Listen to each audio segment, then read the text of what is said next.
Hi, my name is Shauna Ristic. I'm here to tell you about my near death experience.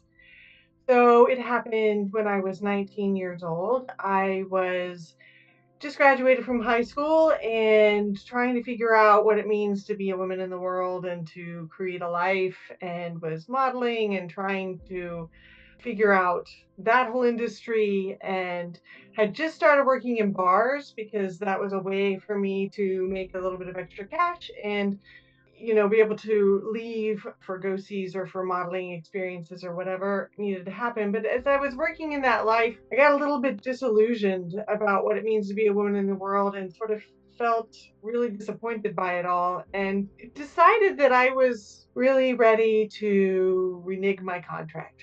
That I just didn't, it was hard here. People were not nice, and it was, just more challenging than I had felt ready for. I would never do anything like that. This was just something I said, kind of out of the blue. Flash forward to Christmas Day of 1993, and I was on my way to the airport to go to a football game in another city with a client from the bar. And I had woken up in the morning on Christmas Day. I went downstairs to have our Christmas celebration. We had, presents and food and things like that. And then my family left to go to my distance family in another town. And I went back upstairs to take a nap. And when I woke up from the nap, I realized that I had overslept. And it was going to be really tight getting it to the airport. But I was going to make it. I just needed to really hurry. And so I packed my bags really quick and I jumped in the car and I jumped on the highway. And I remember looking down at the speedometer and I was going 75. And at that point, that was 65 was the speed limit. And seatbelts actually weren't illegal at the time, but I felt like for some reason I needed to wear one all the time. So I put my seatbelt on and I was up and I was zooming down the highway. And I thought, gosh, I need to call this guy that I'm going to this game with and to this trip with and tell him that I'm on my way. I'm just running a little bit late. This was back when cell phones were those bag phones that plugged into the cigarette lighter. So back before they fit in your pocket. So I thought, gosh, that my cell phone's in the floorboard of my car. I need to take my seatbelt off and pick that up. Gosh, I'm flying down the highway. Let me just go past this car and get over this bridge, and then I'll do all that. And so I was passed over the bridge and just past the car. So I took my seatbelt off and I bent over to pick up the car phone. And as I came up, I came close to hitting a car I was passing and I swerved to miss. And my car nosedived into the median. And then I flipped end over end across the entire median, then the other two lanes of the highway. And then I was found about 40 feet from the car, face down, turning blue.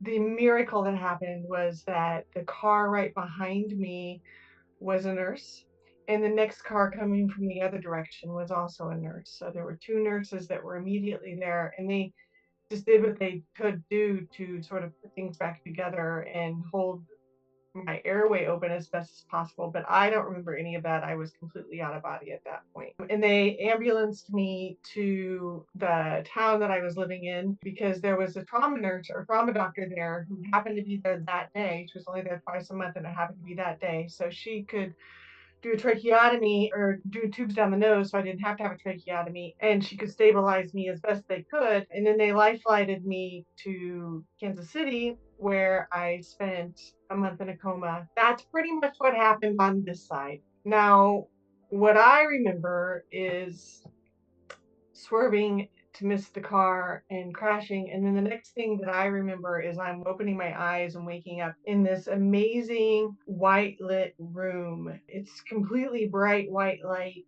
And there's these six beings standing next to me. And they're very, very tall, and they're like white light. They have sort of the shape of a human, but they're kind of glowing. This beautiful, loving light just coming from them, and it was like everything was okay. They put their hands under me and they lifted me up out of my body, and then I was standing in the room with them, and I remember embracing them and just being so grateful to be with them. It was like finally home with my family, like the real family, like the one who doesn't judge and, one without baggage and all that stuff that we deal with here in our human forms with families.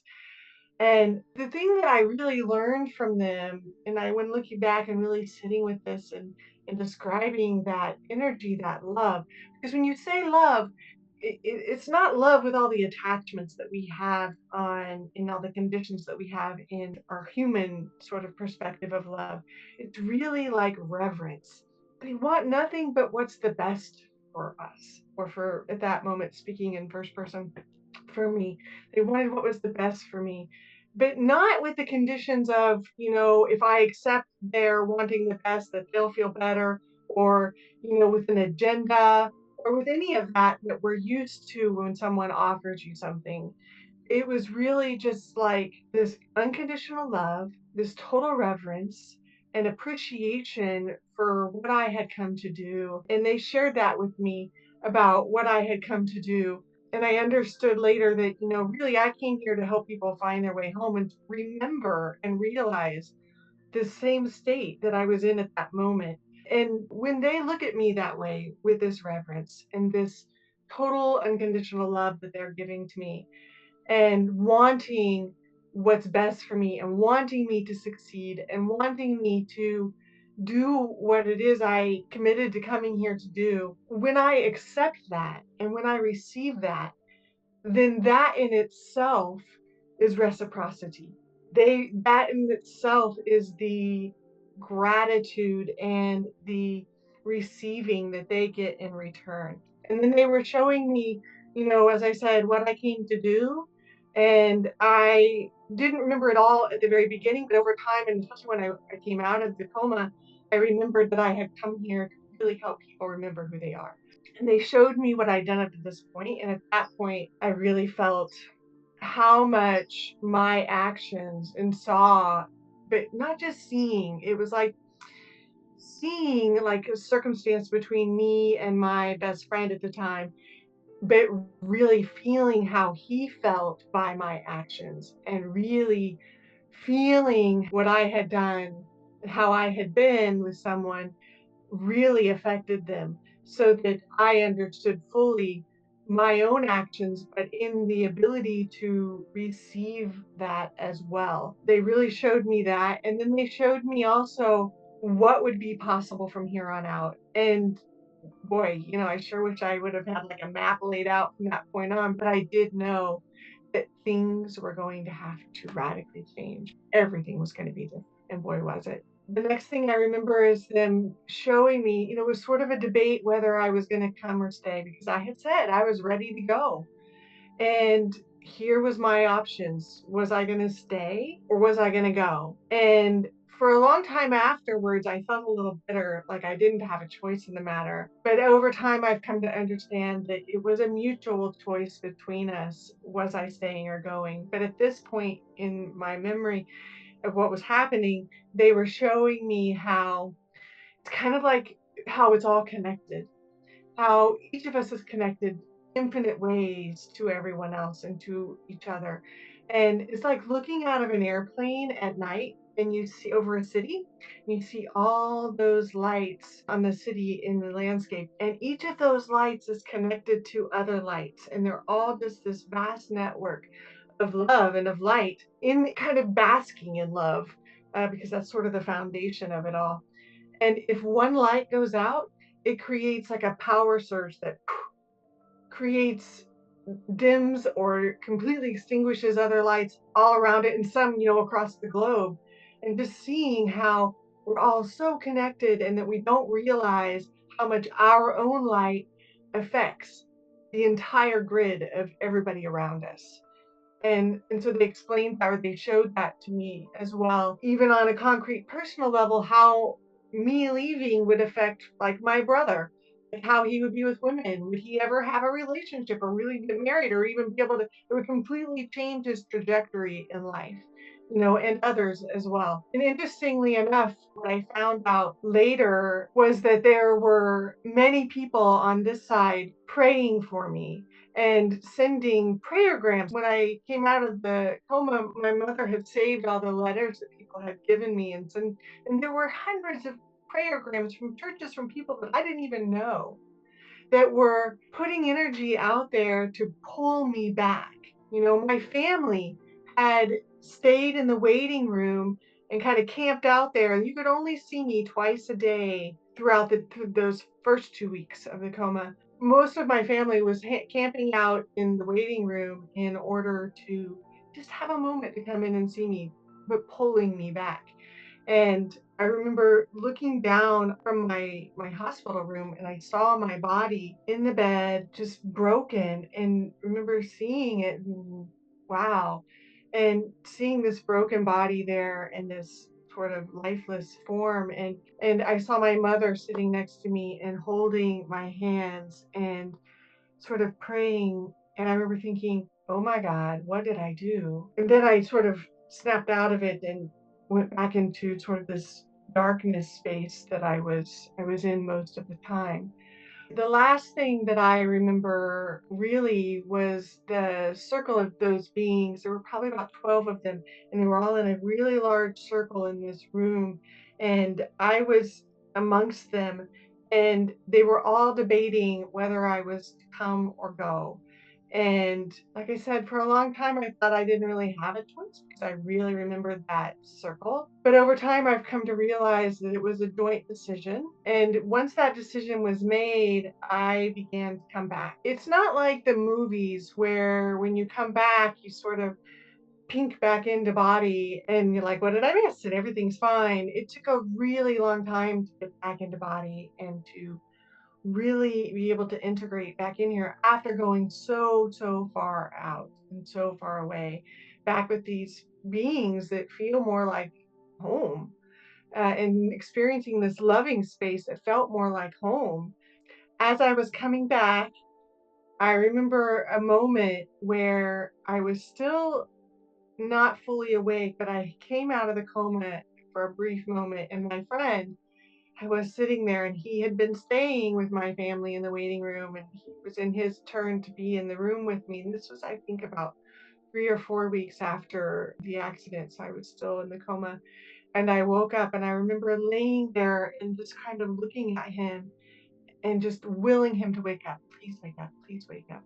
Now, in the accident, I broke my chin off. So I have metal plates in my chin. I had head injuries. I broke 6 ribs, four front and back, punctured lung, cracked pelvis, really crippled body, a broken ankle, and other things that I forget about. So at this point, I couldn't speak because my jaw had been reconstructed.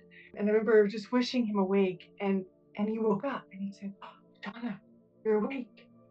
And I kind of mumbled something, and I think he understood that I was asking what happened. And he told me, and I don't even know what he said.